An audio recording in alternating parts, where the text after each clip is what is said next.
नमस्कार। कौन होगा देश का अगला राष्ट्रपति, क्योंकि राष्ट्रपति चुनाव को लेकर संपूर्ण गणित सामने आ रहा है और इस हिसाब से किसका पलड़ा भारी होगा, क्योंकि महाराष्ट्र के बाद कहीं ना कहीं जो हलचल हुई है उसका असर राष्ट्रपति चुनाव पर भी देखने को मिल रहा है। इस हिसाब से एनडीए और यूपी में क्या यहां पर बवाल हो सकता है। इस बार राष्ट्रपति चुनाव के जो आंकड़े हैं वो किस प्रकार से यहां पर बदलते नजर आ रहे हैं। अगला राष्ट्रपति कौन बन सकता है, क्या एनडीए की तरफ से यहाँ द्रौपदी मुर्मू होंगी या फिर जो विपक्ष का दावा है, जीत का दावा है कि यशवंत सिन्हा अगले राष्ट्रपति होंगे, किसके दावे में कितना दम है, क्योंकि दावे तो सभी पार्टियां करती हैं लेकिन जिसके पास आंकड़े होते हैं वो राष्ट्रपति यहाँ पर चुनाव जीत जाता है। और अगर बात की जाए तो राष्ट्रपति चुनाव के लिए यहाँ पर सांसद, विधायक और राज्यसभा सांसद यहाँ पर राष्ट्रपति चुनाव का चयन करते हैं। अब किसके पास क्या आंकड़ा है और कितने वोट और यहाँ पर जो है बहुमत के लिए चाहिए, आपको बता दें कि यहाँ पर बड़ा बवाल अब राष्ट्रपति चुनाव में हो सकता है। राष्ट्रपति चुनाव के लिए यहाँ पर बीजेपी ने पूरी तैयारी कर ली है और इसकी झलक महाराष्ट्र पर जो हलचल हुई है उसके भी आंकड़े आपको दिखाएंगे। क्या आंकड़े अब बनते नजर आ रहे हैं, क्योंकि विपक्ष की तरफ से यशवंत सिन्हा राष्ट्रपति उम्मीदवार और उन्होंने जीत का दावा कर दिया है, क्योंकि विपक्ष अब साथ है तो यशवंत सिन्हा राष्ट्रपति बन सकते हैं। ये आंकड़े यहाँ पर निकलकर सामने आ रहे हैं। लेकिन जिस कारण से महाराष्ट्र में बवाल हुआ है, महाराष्ट्र में अब शिवसेना टूट चुकी है और वो बीजेपी के साथ है, जिस कारण से यहाँ पर शिंदे गुट यहाँ पर आ चुके हैं और इसका फायदा राष्ट्रपति चुनाव जबकि विधानसभा चुनाव में भी यहाँ पर बीजेपी को मिलेगा, तो राष्ट्रपति चुनाव पर बीजेपी को यहाँ पर महाराष्ट्र में फायदा हो सकता है, क्योंकि यहाँ पर जो है शिवसेना अलग हो चुकी थी लेकिन कहीं ना कहीं अब भारी जो है बीजेपी महाराष्ट्र में नजर आ रही है। लेकिन यहाँ का क्या चुनावी गणित कह रहा है, क्योंकि जम्मू कश्मीर को छोड़ दिया जाए तो यहाँ पर कुल मतदाता 4802 आते हैं, क्योंकि जम्मू कश्मीर में यहाँ पर राष्ट्रपति शासन लगा है। और अगर बात की जाए तो यहाँ पर 4033 विधायक यहाँ पर जम्मू कश्मीर को छोड़कर यहाँ पर संपूर्ण आते ही ये चुनाव करते हैं। अगर राष्ट्रपति चुनाव के लिए जम्मू कश्मीर को छोड़कर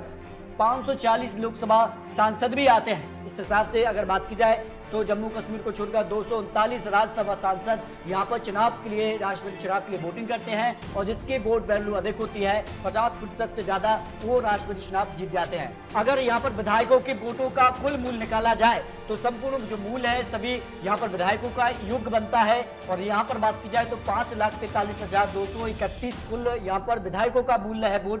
अब किसके पास विधायक कितने हैं और किसका यहाँ पर जीत का दावा है वो भी आपको आंकड़े दिखाते हैं। सांसदों के वोटों का मूल्य अगर बात की जाए तो 5,38,200 कुल यहाँ पर मूल्य आता है। अब सांसद की बात की जाए तो यहाँ पर विधायकों और सांसदों का योग प्लस यहाँ पर राज्यसभा सांसदों का योग के हिसाब से कुल मिलाकर अगर बात की जाए तो 10 लाख यहाँ पर 78,915 कुल मूल्य आता है। अब इस हिसाब से अगर बात की जाए तो 50% यहाँ पर जिसके पास कुल वोटरों का मूल्य होगा वो राष्ट्रपति चुनाव जीत जाता है। अब जीतने के लिए चाहिए 5,39,458 वोटों से ज्यादा जरूरत तो नहीं, 50% से ज्यादा वोट जिसके पास होते हैं वो राष्ट्रपति चुनाव जीतते हैं। लेकिन किसके पास कितना है यहाँ पर वोट यहाँ पर आते हैं। अगर बात की जाए एनडीए के पास तो 441 सांसद हैं उनके पास और 1,773 विधायक, इनके वोटों का कुल मूल्य मिलाकर 5,26,996 होता है, जो कि यहाँ पर 50% से कम रह जाता है। और यहाँ पर अब महाराष्ट्र में जिस कार से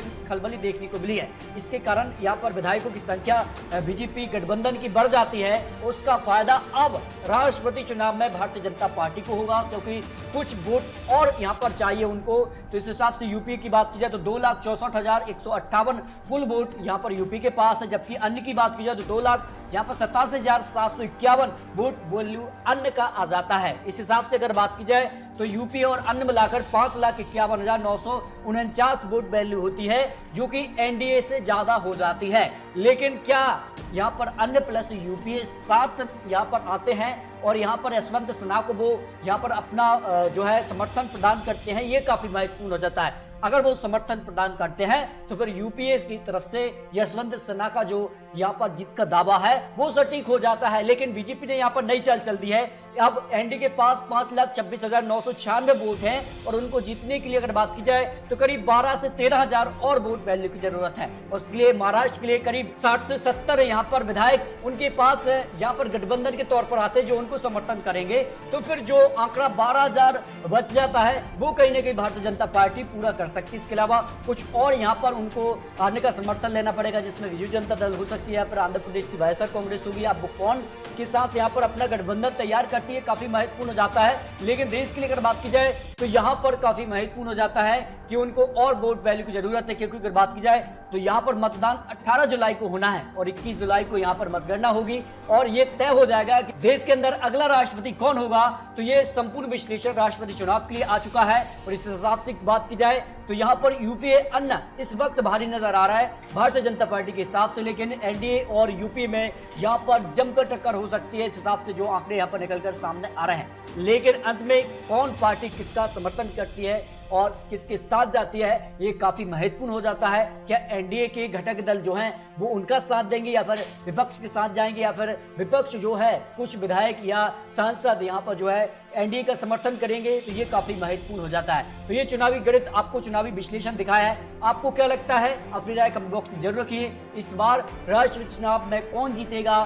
क्या एनडीए की तरफ से द्रौपदी मुर्मू जीतेंगे या फिर यशवंत सिन्हा विपक्ष के उम्मीदवार जीत सकते हैं? इस पर राय रख सकते हैं। मिलते हैं सटीक महत्वपूर्ण विश्लेषण के साथ, तब तक के लिए जय हिंद, जय भारत।